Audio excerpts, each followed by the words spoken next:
Have you ever seen those memes about dads at the airport?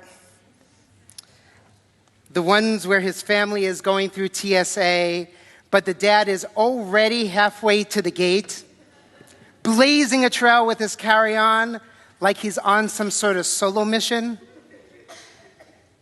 I know you're out there. Well, my family calls it airplane dad mode. And apparently, I have it.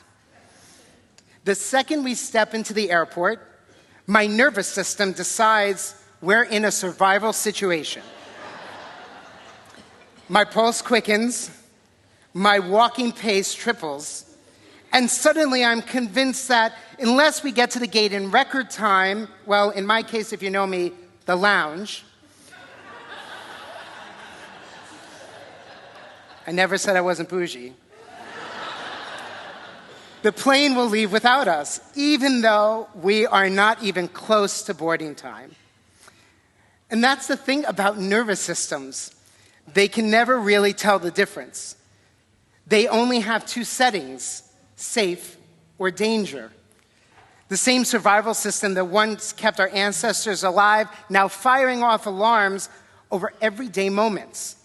So even when there's no real threat, like when someone cuts me off on the 5 with no signal, my heart races, my blood pressure spikes, and suddenly my body is convinced we may not survive these San Diego drivers. You know what I'm talking about, you know. But back in July, I joined an inaugural retreat for seasoned multi-faith leaders. One of our very first activities was to pick stickers with phrases that named our insecurities. Things like, I'm not enough, I'm overworked, I feel invisible, I'm afraid of failing. Once we chose our labels, we stuck them on our bodies. And then we stood face to face, looking into another participant's eyes for 10 seconds before reading their labels and staring back at them again into their eyes 7 times over. By the end, my nervous system was screaming, "Get me out of here. Get me out of here. Too much eye contact. Abort mission." But beneath the panic, there was something truer. This is hard because it matters. This is hard because I'm seeing another person and being seen myself. But here's the thing. Once my system settled, something remarkable happened. Looking into another person's eyes, not just their face, but the labels that they carry, their self-doubt, their humanity. Yes, it was overwhelming, but I tell you, it was also holy. It was a crash course in what these high holy days are really about. And I know it stands in stark contrast to what we see around us every day right now. Something in our world feels broken. Violence unfolds before our very eyes. A person is attacked, killed, surrounded by onlookers, and what happens? People lift their phones. They record it as if it were another tutorial, another clip to share. The videos spread and are watched repeatedly, and instead of recoiling, we scroll past, barely pausing, as though this has become something ordinary, as though this is just what life is right now. And in these instances, our collective nervous system has become numb in the face of atrocity. And if our nervous systems, whether they're individual or collective, are left unchecked, they can trap us in constant defense, shrinking us into fear or blame or reactivity. The work of these high holy days is to demand that survival alone is not enough to rise above instinct and truly to reclaim our humanity. There are countless subjects I could have taken up today. Israel, anti-Semitism, the crises that press on us daily, the issues that I regularly address from this pulpit. But what I chose to lift up this morning comes out of what I have heard from you and witnessed in countless conversations. And beyond these walls, repeatedly, I have seen that what we need most right now is not only another reckoning with our challenges, but the deeper work of rehumanizing. Now, let me be clear. This doesn't mean excusing harm or pretending danger isn't real.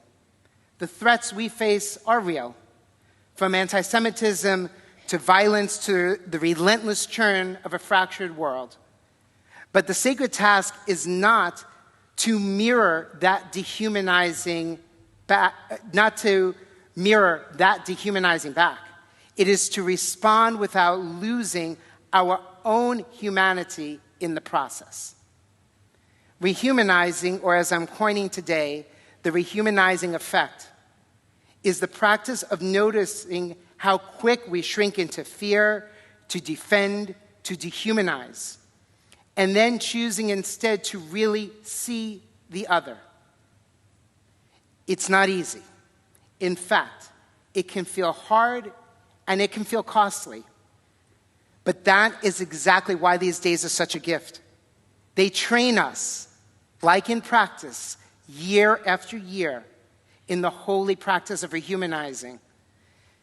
Rehumanizing means alchemizing our instinct to retreat or self-protect into a practice of holiness. When we look with compassion to others, not just those we might find a little easier to love. Because at its core, holiness is not withdrawal, it's connection. It's daring to say, I won't let fear or pain have the last word. Instead, I'll let it become the material that I need for courage and for growth. Several months ago, I was walking in downtown San Diego. I was wearing my kippah, which I usually don't do outside, but I was headed to a meeting, forgot that it was on. A man walked in front of me and spat on the ground in front of me. Only seconds after did I realize he was uttering words, effing Jew, that reduced me and our people to less than human. For that moment, I froze. My instinct, in fact, my nervous system, was to shrink. But then, almost like a shofar blast, another thought arose. I will not let him take away my humanity. No way. I stood taller. I looked him in the eye as I passed him, not with hate, but with conviction that my Jewishness is not a liability, but it's a sacred inheritance. And here is where rehumanizing stretches even further. Because it wasn't only about standing strong in my own dignity, it was also about refusing to let his hate define the moment. His words came from a soul that was cut off from its source. And that is the radical work of rehumanizing. Not allowing someone else's words to make us smaller, but choosing instead to respond with even greater expansiveness of spirit. At the heart of it all are sacred beings in human form, real, breathing, loving, and hurting souls. Created, B'Tselem Elohim, in the image of God as we are taught in our sacred scrolls. And these past few years have shown us just how deeply bound we've expressed this, specifically as a Jewish family.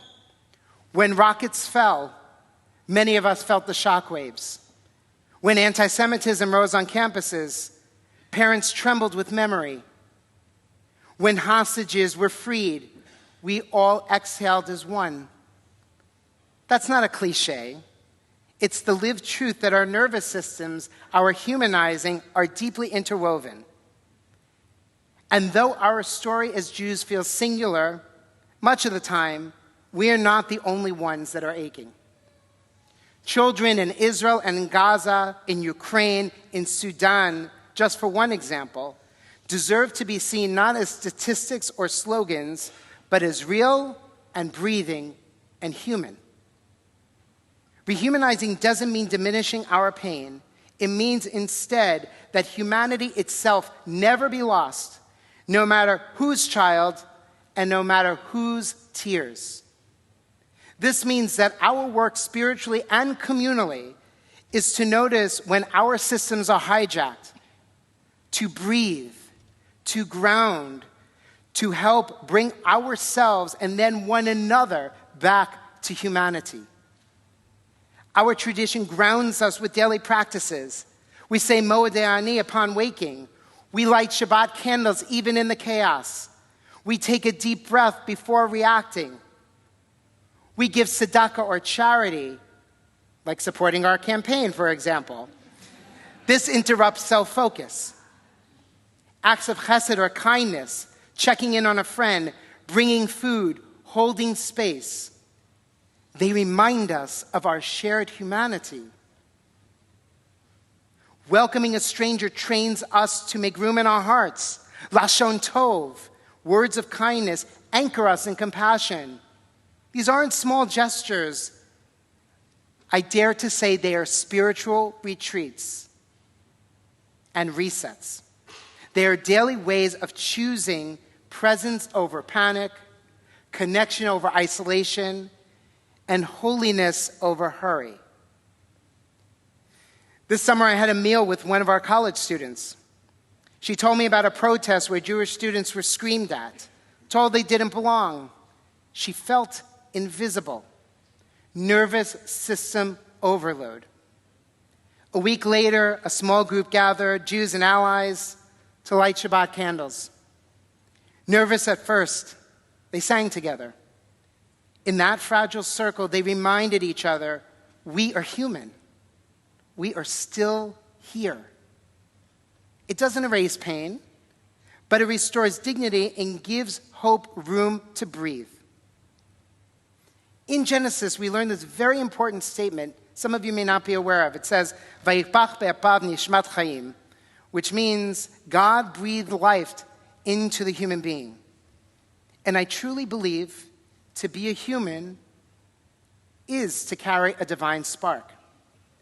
Our rabbis expand this understanding in their Talmudic teaching. They say each person should say, the world was created for my sake.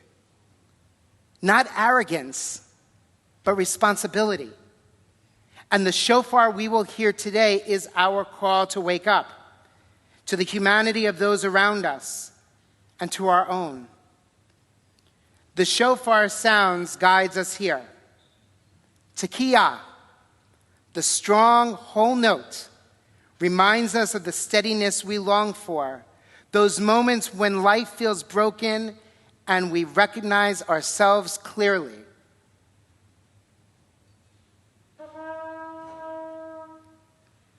Shivarim, the three broken notes, carry the weight of our grief, our losses, the cracks in our lives that we'd often rather hide.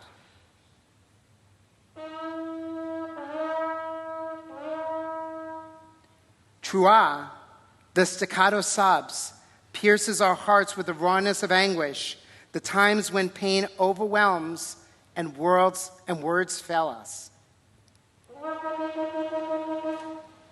And yet, the shofar blast never ends there. Always, it closes with Tekiyah Gedolah, that long unbroken blast that carries us forward, insisting that wholeness is still possible.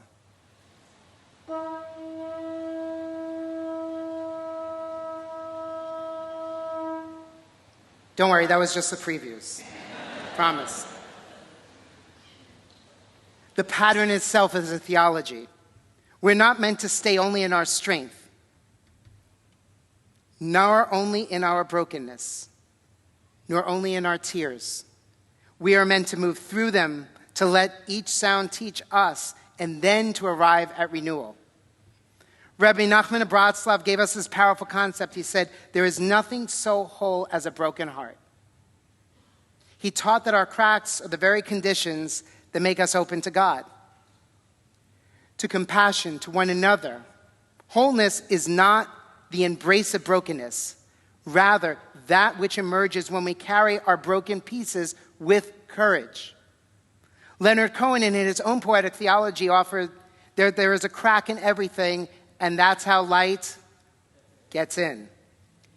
Cohen reminds us that brokenness serves not as an obstacle to faith, but rather a doorway to faith. It's a place where healing and wisdom and divine presence seep through. But I take it one step further this morning. Cracks don't only let the light in, as a wise teacher taught me. They also let light out. Our fractures also are our openings, the places where our resilience and our compassion and our deepest humanity shine bright into this world.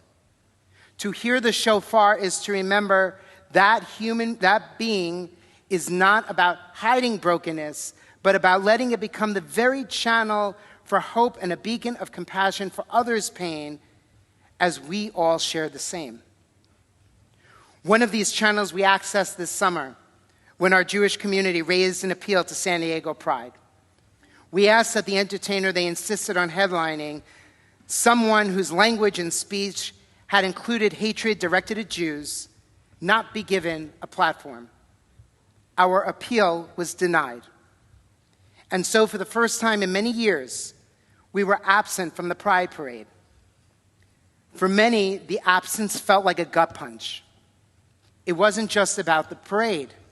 It was about belonging. But we refused to disappear. Instead, we created J Pride Weekend.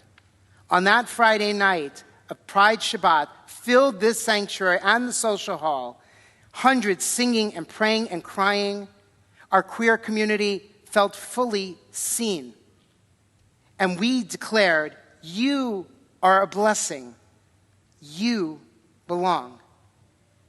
And the ripple effect spread beyond these walls into workplaces and schools and neighborhoods. People told us later, I didn't even know a synagogue could be like this. And others said for the first time, I believe I belong in Jewish community. What began as an experience of rejection alchemized that pain into what we call radical belonging. If the piercing resonance of the shofar teaches anything, it's that renewal does not happen to us, it happens through us. Every Tikiyah Gedolah is an invitation to act.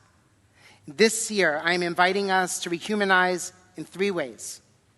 First, to rehumanize ourselves. Slow down when the heart races. Breathe when the body tenses. Pray when the spirit feels empty. Study when the mind is restless. Reach out when the soul feels alone. Practice gratitude when the world feels heavy. This is how we return to our humanity. This is how we stand tall in our Judaism.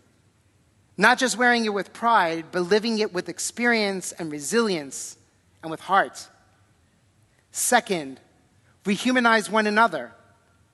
In a world of outrage, dare to be curious.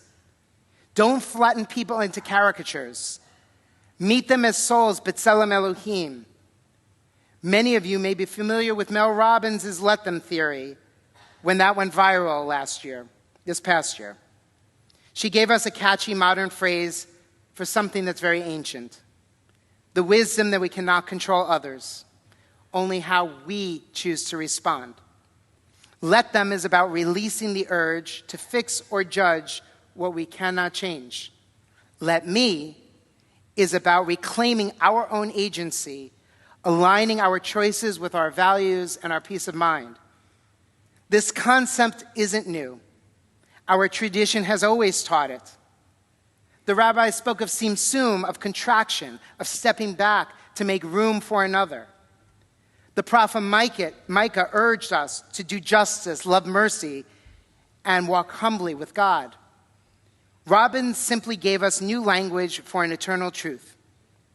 We dehumanize less and we heal more when we stop trying to control others and instead choose compassion, humility, and justice.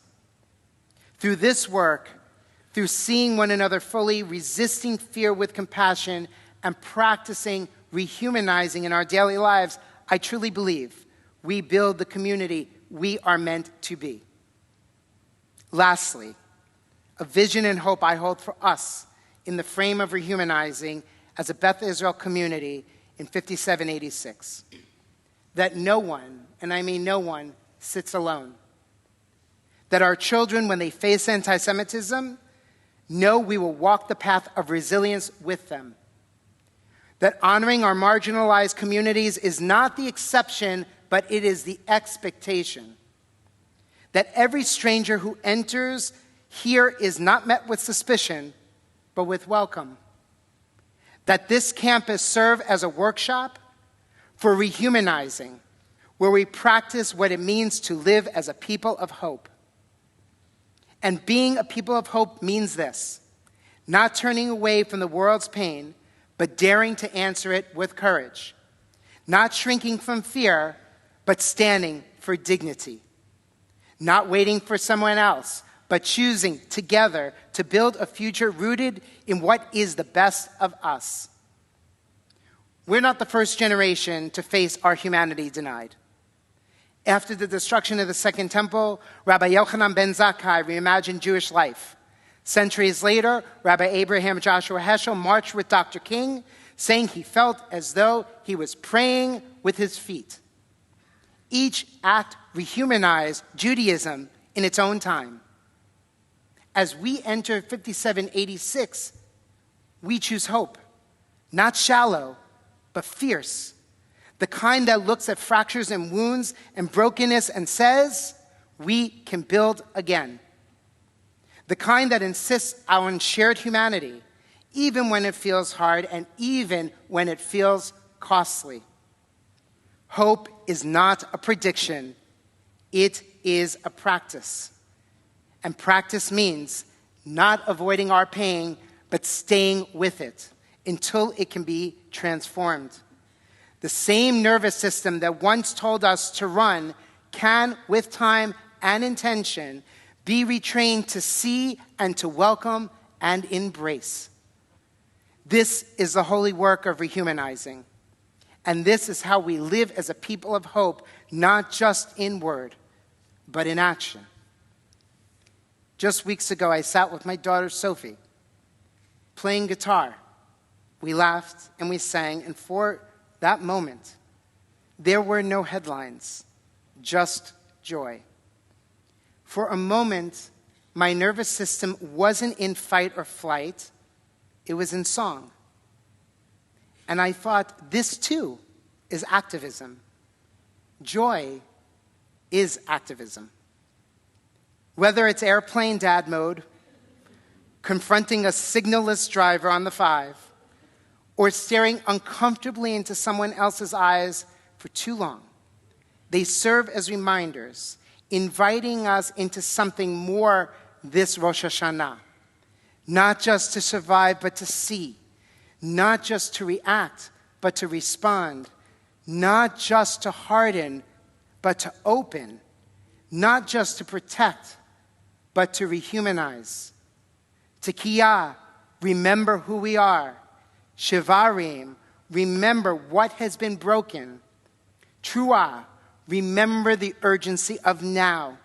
And Tekiyah Gedolah, the promise that we are not finished yet. May this be the year we take up the sacred work, and may we do it with courage and an unshakable hope that our world is truly worth redeeming. Shana Tova Umetuka, may it be a sweet and humanizing new year. Shana Tova.